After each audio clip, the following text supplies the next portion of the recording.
Welcome back to the DAMY vlog. My name is Dr. David Duizer. Thank you so much for tuning in. I'm a naturopathic doctor in Vancouver, British Columbia, and the medical director at DamyHealth.com. On this show, we talk about all things holistic health and wellness related. We are incredibly focused. We are intensely focused on the holistic approach to wellness in general and optimizing the entire body so that wellness can be achieved. That is the holistic approach. So on today's show, we are talking about fasting and calorie reduction and calorie restriction and how that can benefit you. In naturopathic practice, we have been doing fasting diets and promoting fasting protocols for many years. It is a part of natural therapy. It's a part of the holistic approach to disease management in general. It is a part of many different protocols, many different protocols for different conditions even. Intermittent fasting is not a new type of practice. It's been around for many, many years. We've known it's been effective for many things for many years, and we've been using it for a long time. So today I just want to speak about a few things we know about fasting. So what do you need to be informed about? What's the purpose of watching this video? Well, when you start a fast, you need to know there are multiple types of fasting. There are certain hour type restriction, time restricted eating types of fast where you do 13-hour fast, 14-hour fast, 16-hour fast, and 23-hour fasts. There are water fasts, there are water, tea, coffee fasts, there are 500 calorie type fasts or low calorie days, which could be put in the same category, like the 5-2 diet if you're familiar with this. It's important to know when to use which type of diet and what is most suitable to you. The most common one at the current time is probably 13-hour intermittent fasting or time-restricted eating, which means not eating before bed and waiting a little while before you have your breakfast. This is 13 hours of fasting every single night, and people find great benefit in this, and it's relatively safe for most. If you're type 1 diabetic or insulin-dependent type 2 diabetic, of course, you need to consult with someone before you do something like this. So, why fast? Why do something like this? Without knowing what you're going through, or without knowing where you stand, there are a few general benefits to fasting that you should know about. Number one, it can reduce your caloric intake without having to count calories. So, in a weight loss program like the DAMY Lean, the program Amy and I run, it will definitely reduce your caloric intake if you follow it appropriately. So reducing calories is essential on any weight loss program.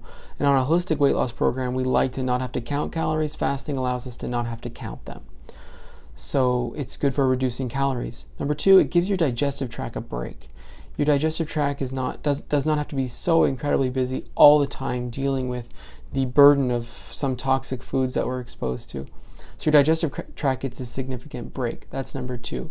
Number three, when your digestive tract gets a break, immune function can thrive. So immune function can be boosted when you are fasting, when you're going into a fasted state. So some people say starve a cold, feed a flu and starve a cold, I believe is the saying. I don't know if it's true or not, but for certain types of illness, we want to consider longer fasts because we know it's beneficial. So fasting can be great for the immune system, and that's sort of the anti-aging application of it, is for soaking up oxidative stress and for enabling the immune system to do its job and clean up cellular debris and help with the turnover of cells and to boost cellular function in general by avoiding the burden of having to be so incredibly busy detoxing the body and consuming, digesting food and having to deal with the burden of some of the toxic foods that we're exposed to. So giving your digestive tract a break and having an immune boost at the same time. It can also improve your absorption of nutrients. So basically, if you are constantly eating either crap food or you are eating too high a calorie meal too frequently, digestive absorption of nutrients can be suppressed. We need to wake that up again. And we can wake it up again by having long periods of no eating. So that can be helpful.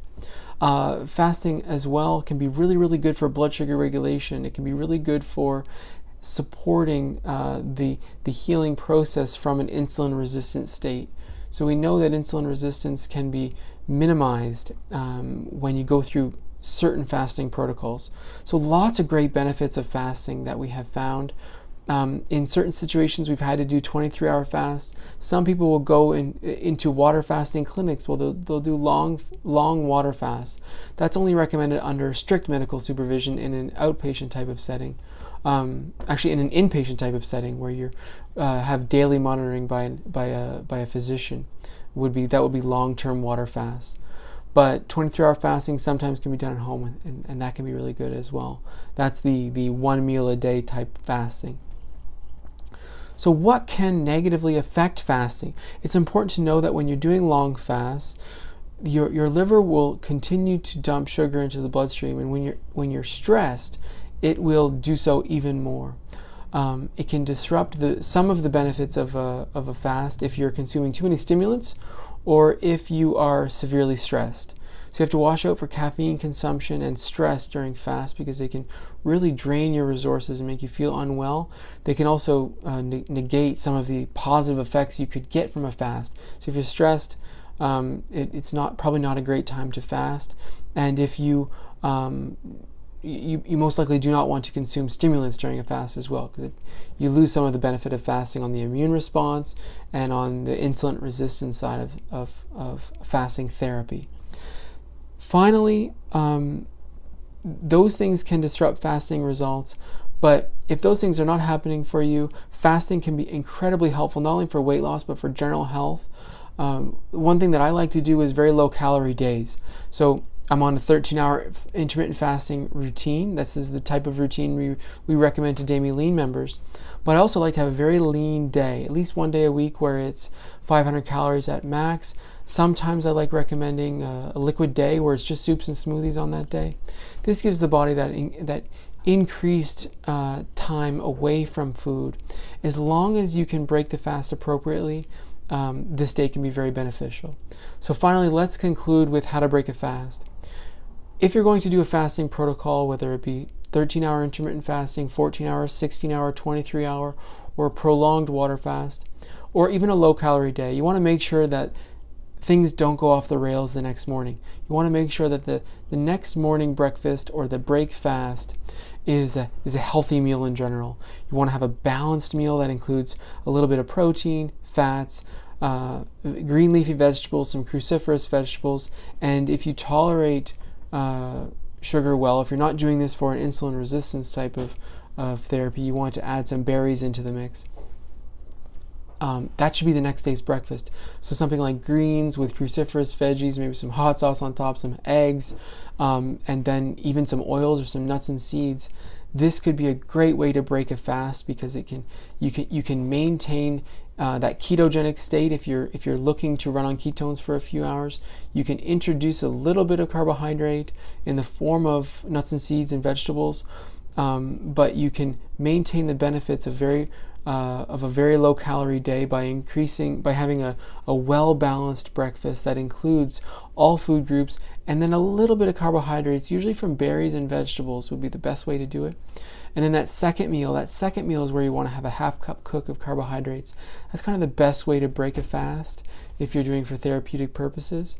If you're doing for general health purposes, then having carbohydrates first thing in the morning is absolutely healthy and usually recommended. So on a 13-hour intermittent fasting type protocol, you want to have, for general health, you want to have a little bit of carbohydrates first thing in the morning to make sure your body continues to understand how to release insulin to take down that plasma glucose that goes up at an appropriate state. You want to maintain pancreatic function by giving it that stimulation with a little bit of glucose first thing in the morning after a fast. So for general health purposes, a balanced breakfast with a little bit of carbohydrate, and for therapeutic fasting, we're often doing it without carbohydrate first thing in the morning.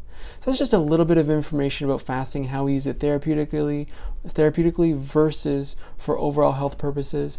Again, really, really good on a holistic weight loss journey. That's why we recommend it to all DAMY Lean members on that 13-hour intermittent fasting side.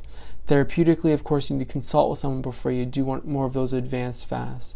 Thank you so much for watching. If you enjoy watching holistic health related videos. If you're looking for more content like this one, please subscribe to our channel. We're going to be doing these videos more consistently. My name is Dr. David Duizer. Thank you for watching and look forward to seeing you next time.